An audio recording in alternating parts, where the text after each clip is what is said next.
Arctic Anvil is the largest U.S. Army training exercise held in recent history. A majority of the event is taking place at the Donnelly Training Area, where reporter Ryan Grimes was embedded last week. Today, he's covering the other half of Arctic Anvil at the Yukon Training Area and Fort Wainwright. While the Donnelly Training Area near Fort Greely had small doses of rain last week, the Yukon Training Area, located near Eielson Air Force Base, was saturated.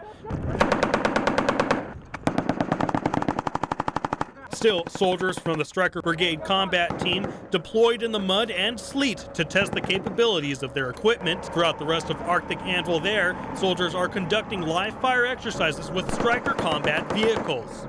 Well, the Yukon Training Area forms essentially a half or a third almost of the overall Arctic Anvil scenario.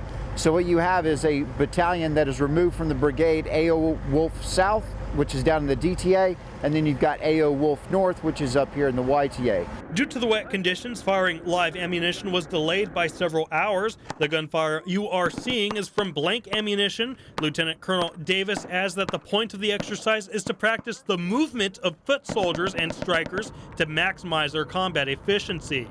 So inside the Stryker vehicle or in a formation, it carries a couple light infantry squads and some machine guns. Those vehicles have the ability to deliver that light infantry anywhere on the battlefield, and from there it becomes a light infantry assault.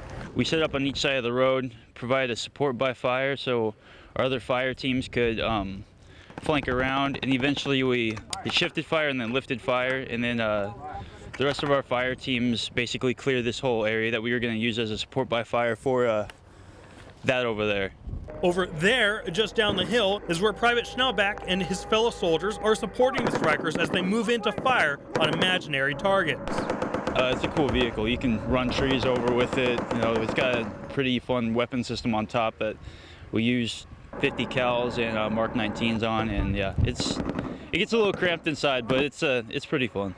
Away from the Yukon Training Area at Fort Wainwright, over 500 soldiers with the 17th Combat Sustainment Support Battalion are loading and transporting supplies on the Fairbanks end of the Richardson Highway.